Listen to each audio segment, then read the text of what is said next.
not the result you wanted last time out, but you know, I wonder at this point in your career, I mean, are there lessons from that, or is it just like, hey, this is the game we play? Yeah, for sure. Definitely not the outcome I was looking forward to, and you know, going back to the drawing board, and it's the game we play, and you know, we come out here, roll the dice in that octagon, and control the things I control, and it didn't go my way, and you know, sucked pretty bad. But I'm looking for some redemption on that one. I like it. Is it hard sometimes because it's the weirdest sport, right? Like you can have the best preparation in the world and just you zig when you should have zag or whatever, and it's over. You know, that's it. So when you look at it, do you like, oh, we got to break down every frame and figure out what it was, or do you just go, well, sometimes you get caught here if you step in as many times as you have? Yeah, for sure. Usually it's the first person to make the mistake, and I hesitated throwing a punch that I shouldn't have thrown, and I got caught in that middle ground. He caught me, and you know, the ref called it. Talk to me about what you've been focused on since. I like to check social media, see what you guys are up to. It just seems like you've been doing a lot of hiking as far as if I look at your social media. Yeah, definitely. I'm out in the mountains as much as I can. In Iowa with my family. Spend a lot of time with my boy. He's 2.5. You know, training my ass off, and just putting the work in for it. Yeah, you made some training changes as well? I did, yeah. I reconnected with Eric Koch. He looks like a light heavyweight right now. He's bulked up quite a bit.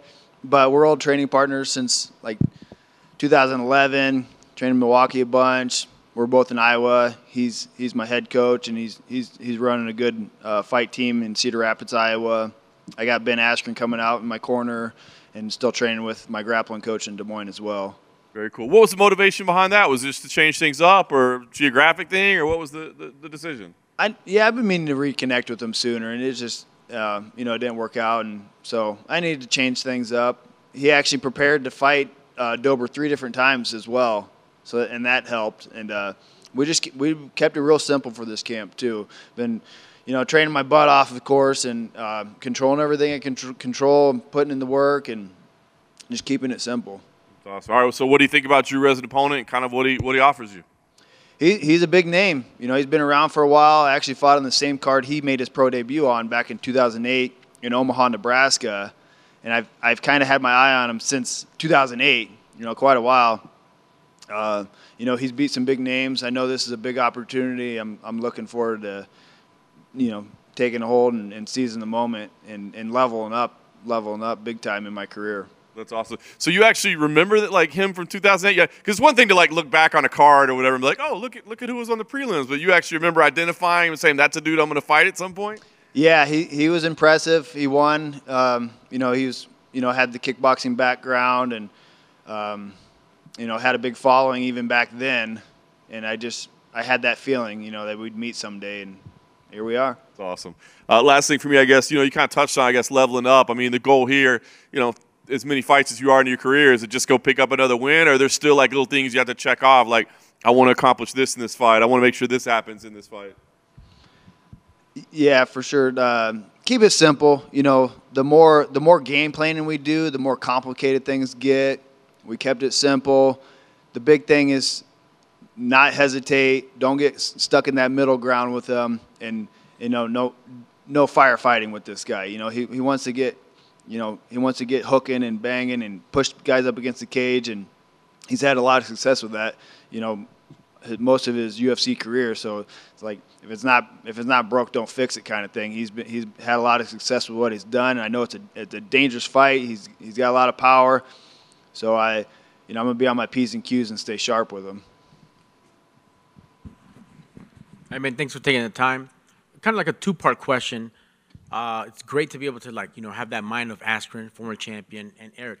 What do you get from each? Like the kickboxing, obviously striking must be off the hook when you guys game plan, and then obviously with Ben, incredible wrestling. Yeah, both of them, you know, incredible fighters, friends. We spent a lot of time training together over the years.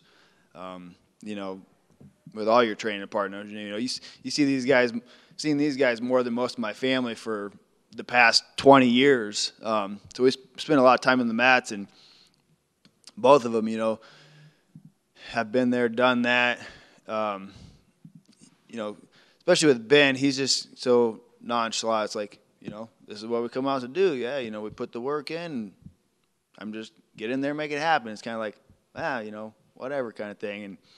And Eric, he's really good with the little details and knowing what works good for me, not trying to change my style up too much, and they see things different too.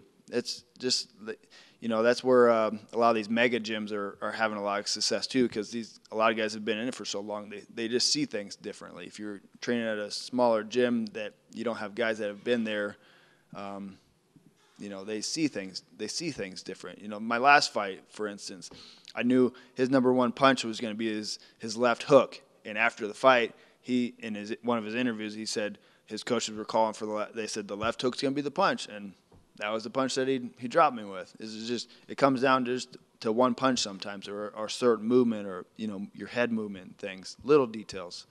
It has to be awesome to have just all that experience, you guys together. You can't teach that. You mentioned the 2-year-old, yep. And I'm teaching him this, teaching him that. But how great is it to be able to just have him help you just disconnect from all of this and teach you a couple things and help you reset when you need to? It's amazing, man. There's no other feeling like it, and anyone that's a father, parent, can contest to it. Like, it just gives you a little more motivation, something more to fight for. Not only better my life, better his life, his future. Set his future up a little better, and it's it's fun playing around with him doing jiu-jitsu. He'll say, "Jiu-jitsu, come at me, want to take me down," and I'll pick him up and play around with him a little bit, and. He watches me work out. He's on the mats with me sometimes. It's really fulfilling having a child now. Hey, never too soon to learn how to pull guard, right? Yeah. Hopefully not pull guard. No pulling guard in my house. And last for me, I'm sure you guys know this. It's obvious, and I'm sure it's easier said than done. But how do you not get caught up in a Drew Dober fight? Because he is definitely able to bring you in, turn it into his type of bout. And the guy main eventing Saturday, he was able to get him out of there just by making it a Dober fight. How do you guys stop that from happening? Yeah, I actually ran into Bobby Green, fought him, if that's who you're mentioning. And, he was piecing him up real good. And he got stuck up against the cage, got caught in that middle ground, head and center line. I don't want to get pushed up against the cage, and I'm not going to let him reel me into his style of fight, which is, up against the cage, middle ground, and just, wailing away. All right, man. Excellent. Good luck on Saturday. Thank you. Yes, sir. Ricky, to your right here. I just wanted to jump off what Mondo said. Some fighters I've talked to have mentioned that they don't want their kids to go into MMA because of the struggle that they face. Of course, they want their kids to be able to protect themselves. For you, where do you fall online on that? Yeah, I'm kind of in the middle with it, but I'm not going to encourage him to fight. Maybe he'll want to wrestle or compete in jiu-jitsu or something. But when it comes to the striking and stuff, if he absolutely wanted to fight, I'd help guide him, but run him through the ringer and see if he really wanted to do it and see what he had, and really kind of put it to him and kind of test him that way. Then we'd know for sure. A lot of guys say it. Yeah, I want to fight. I'll have people come up at a little local show and, oh, hey, I want to fight. Okay, well, come into the gym. And then a lot of times you don't see them, or there's some that do, and then they kind of dip in and out. It's the consistency over the years. There's so much that goes into it. If you really want to make it in this sport, you got to dedicate your life to it. It's not a game you want to take lightly.